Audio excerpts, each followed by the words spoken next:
Channel 5 cinema நேயர்களுக்கு வணக்கம். நான் உங்கள் விஜய் கிருஷ்ணா பேசிக்கிட்டு இருக்கேன். இந்த ஷோ படம் எப்படி இருக்குது அந்த வீடியோவில் எந்த படத்தோட ரிவ்யூ பார்க்க போகிறோம் அப்படின்னா, நம்ம எஸ்.ஏ. சந்திரசேகர் அவர் நடித்து வெளியாகியிருக்கிற கூரன் அப்படிங்கிற ஒரு படத்தோட ரிவ்யூ தான் வந்து பார்க்க போகிறோம். ஒரு நாய் மனுஷன் மேலே கம்ப்ளைண்ட் கொடுக்குறது இதுதான் சார் முதல் தடவை. இந்த படத்தோட டைரக்டர் யாருன்னு பார்த்தீங்கன்னா நிதின் வெம்பூட்டி அப்படிங்கிற ஒருத்தர் வந்து டைரக்ட் பண்ணியிருக்காரு. இந்த படமே வந்து ஒரு டிஃப்ரெண்ட்டான ஒரு ஜானர் அப்படிங்கிற மாதிரி சொல்லலாம். ஏன்னா ஒரு போஸ்டர்ஸ்லாம் நீங்கள் நிறைய ரோட்டில் பார்த்துருக்க வாய்ப்பு இருக்குது. ஒரு நாய் வந்து கோர்ட்டுக்கு போய் வாதாடி அந்த கேஸை வந்து எப்படி ஜெயிக்குது அப்படிங்கிற மாதிரி ஒரு கான்செப்டில் இந்த படம் வந்து கொண்டு போயிருக்காங்க. அதை நான் நாயா பார்க்கல, ஒரு தாயா பார்க்குறேன். இந்த படம் எப்படி இருந்துச்சு, அவங்க சொல்ல வந்ததை சொல்லியிருக்காங்களா, இது நல்லா ஒர்க் ஆகியிருக்கா இல்லையா அப்படிங்கிறத மொத்தமாக இந்த வீடியோவில் பார்த்துடலாம். நடந்த சம்பவத்துக்கு ப்ரூஃப் இருக்கா? ஃபஸ்ட்டு இந்த ஸ்டோரி லைனே பார்த்தீங்கன்னா அப்படின்னா ஒரு டிஃப்ரெண்ட்டான ஒரு ஸ்டோரி அப்படிங்கிற மாதிரி சொல்லலாம். ரொம்ப நாளுக்கு முன்னாடி, அதாவது நம்ம மன்னர்கள் விஷயத்துலலாம் வந்து மனுநீதி சோழன் அப்படிங்கிற ஒரு கதை வந்து கேட்டிருப்போம். ஒரு மாடு வந்து தன்னோட கன்றுக்காக போய் மணியை அடித்து இந்த மாதிரி நீதி கேட்டுச்சு அப்படிங்கிற மாதிரி கதைகள்லாம் படிச்சிருப்போம். அதுவும் வந்து புராணங்களில் இருக்குது, அதுக்கான ஆதாரங்கள்லாம் இருக்குது, உண்மையிலே இப்படி நடந்துச்சு அப்படிங்கிற மாதிரி. ஒரு மாடு எப்படி இதை கன்வே பண்ணியிருக்கோம், எப்படி சொல்லியிருக்கோம் அப்படிங்கிற மாதிரி நிறையா கேள்விகள்லாம் இருக்கும் இல்லையா. இந்த படத்தில் அதை ஒரு ஒன்லைனாக எடுத்து தான் ப்ளே பண்ணியிருக்காங்க. அதையும் வந்து ஒரு டைலாகாகவே வச்சுருக்காங்க. இந்த மாதிரி முன்னாடி மாடு கேட்டுச்சு, இப்போ வந்து இந்த நாய் வந்து நீதி கேட்டு கோர்ட்டுக்கு வந்திருக்கு அப்படிங்கிற மாதிரி. அந்த கேஸை நடத்துகிற ஒரு வக்கீலாக தான் நம்ம எஸ்.ஏ. சந்திரசேகர் சார் அவர் வந்து வராரு. அவரோட ஆக்டிங் அப்படின்னு பார்த்தீங்க அப்படின்னா ஒரு சில இடங்களில் நல்லா இருக்குது, ஒரு சில இடங்களில் இது செட் ஆகலையோ, இவர் செட் ஆகலையோ அப்படிங்கிற மாதிரி தோணுது. தோத்து போயிட்டேன்னு பார்க்குறியா? சத்தியம் தோக்காதுன்னு நம்பிக்கை இருக்கு. கதை வைஸ் பார்த்தீங்கன்னா ரொம்ப கேட்கும்போது, இந்த ஒன்லைன் கேட்கும்போதே உங்களுக்கு இன்ட்ரெஸ்டிங்காக இருக்கும். எப்படா இது என்னடா அப்படிங்கிற மாதிரி. அதுவும் இல்லாமல் தமிழ் சினிமாவில் இந்த நாயை வச்சு எடுக்கிற படங்கள் அதெல்லாம் பார்த்தீங்கன்னா அதுக்கு ஒரு தனி ஒரு கேரண்டி இருக்குது அப்படின்னே சொல்லலாம். நாய்கள் ஜாக்கிரதை பண்ணியிருந்தாங்க. அதுக்கப்புறம் மிருகங்களை வச்சு நிறைய படங்கள் வரும். கொரிலான்னு ஒரு படம் வந்துச்சு, ஜீவா அவர்கள் நடிச்சு. 777 சார்லி அப்படிங்கிற ஒரு படம் வந்து வந்துச்சு. இப்போ ரீசெண்டாக கூட அலங்கு அப்படிங்கிற ஒரு படம் வந்துச்சு. இந்த ஹியூமன் அந்த டாக் அந்த கனெக்ஷன் வந்து எந்த அளவுக்கு சென்டிமெண்ட்டானது அப்படிங்கிறத காட்டுறதுக்காக.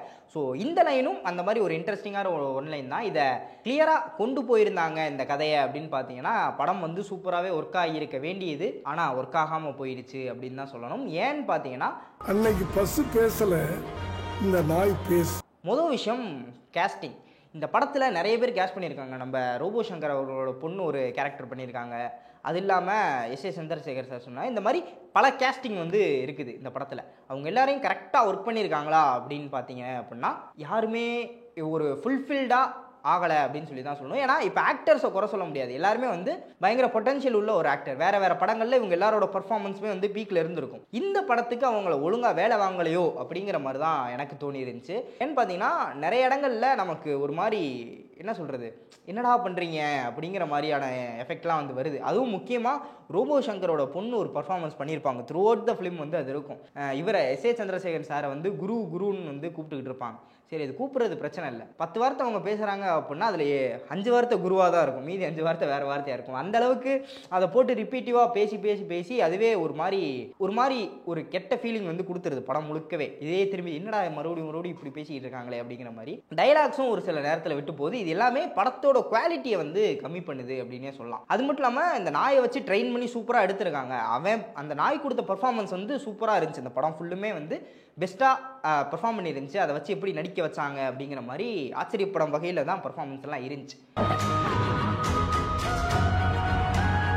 ஆனால் அதோட குட்டி நாய்க்கான அது ஆப்வியஸாக அந்த குட்டி நாயை வந்து கொண்டுறாங்க. அதுக்காக இது போய் கோர்ட்டில் போய் வாதாடி அந்த கேஸ் எப்படி ஜெயிக்குது அப்படிங்கிறதான் கதை. அதுக்கான சிஜி எஃபெக்ட்ஸ் அதெல்லாம் வந்து ஒரு சில இடத்துல இருக்கும். அதெல்லாம் வந்து தெரியுது நமக்கு, இது சிஜி, இது பொம்மையை வச்சு இது பண்ணியிருக்காங்க அப்படிங்கிற விஷயம்லாம் வந்து தெரியுது. அந்த இடத்துலலாம் வந்து எமோஷ்னலாக நம்மளால் கனெக்ட் ஆகிக்க முடியல. அந்த ஒரு ஃபீல் வந்து நமக்கு கிடைக்கல. ஓகே, பொம்மை தானே அப்படிங்கிறது அந்த ஒரு மைண்ட் செட்டுக்குள்ளே நம்ம போயிடுறோம். ஸோ அந்த விஷயங்கள்லாம் வந்து ஒர்க் ஆகாமல் போயிடுச்சு. அதுக்கு அடுத்த விஷயம் மியூசிக்குக்கும் இந்த படத்துக்கும் சுத்தமாக சம்மந்தமே இல்லை அப்படின்னு சொல்லலாம். தூக்கி தனியாக வச்சிருக்க. மியூசிக் இல்லாமல் இந்த படத்தை பார்த்தீங்கன்னா கூட ஒரே மாதிரி தான் ஃபீல் ஆகும். அந்த அளவுக்கு ஃபிளாட்டாக இருந்துச்சு இந்த படத்தோட மியூசிக் அப்படிங்கிற மாதிரி சொல்லலாம். சினிமோட்டோகிராஃபியாக இருக்கட்டும், ஒரு சில இடங்கள்லாம் ஃபோனில் எடுத்த மாதிரி இருந்துச்சு ஃபுட்டேஜ் எல்லாம். அந்த மாதிரி டெக்னிக்கல் வைஸ் பயங்கர வீக்காக இருந்துச்சு இந்த படம் அப்படின்னே சொல்லலாம். ஒரு நல்ல ஸ்டோரியை மோசமான ஒரு டெக்னிக்கல் ஸ்டப்ஸால வேஸ்ட் பண்ண மாதிரி தான் இருந்துச்சு கூரன் என்னைய பொறுத்த வரைக்கும். ஸோ நீங்கள் குழந்தைகளோட போய் பார்க்குறீங்க அப்படின்னா அவங்க மேபி என்ஜாய் பண்ணி பார்க்கறதுக்கு வாய்ப்பு இருக்கு. அப்படி இருந்தாலும் கூட லேக் ஸ்க்ரீன் பிளேல வந்து ஒரு பயங்கரமான மோசமான லேக் வந்து இந்த படத்தில் இருந்துச்சு. ஒரு அடுத்த சீன் நகர்றதே வந்து ரொம்ப கஷ்டப்பட்டு தான் நகர்த்தி கொண்டு போகிறாங்க அப்படிங்கிற மாதிரி தான் இருந்துச்சு.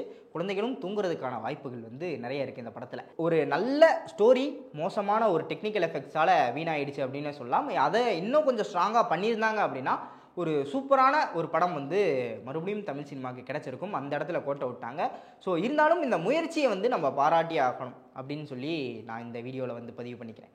ஸோ இந்த படம் நீங்கள் பார்த்தீங்களா தியேட்டரில்? அப்படி பார்த்தீங்க அப்படின்னா உங்களோட ரிவ்யூ எப்படி இருந்துச்சு அப்படிங்கிறத மறக்காமல் கீழே கமெண்ட் பண்ணிட்டு போங்க. மற்றவங்களும் பார்த்து தெரிஞ்சுக்கணும். ஏன்னா மேபி ஒரு சில பேருக்கு இந்த படம் வந்து ரொம்ப க்ளோஸாக பிடிச்சிருந்துருக்கலாம். எனக்கு பர்சனலாக ஒர்க் ஆகலை அப்படிங்கிறது தான் வந்து இந்த வீடியோ. ஸோ அவ்வளோதான் guys இந்த படத்தோட ரிவ்யூ. இதே மாதிரி இன்னொரு ராசமான வீடியோவில் உங்களை வந்து சந்திக்கிற வரை விடைபெற்றுக் கொள்வது நான் உங்கள் விஜய் கிருஷ்ணா, சைனிங் ஆஃப்.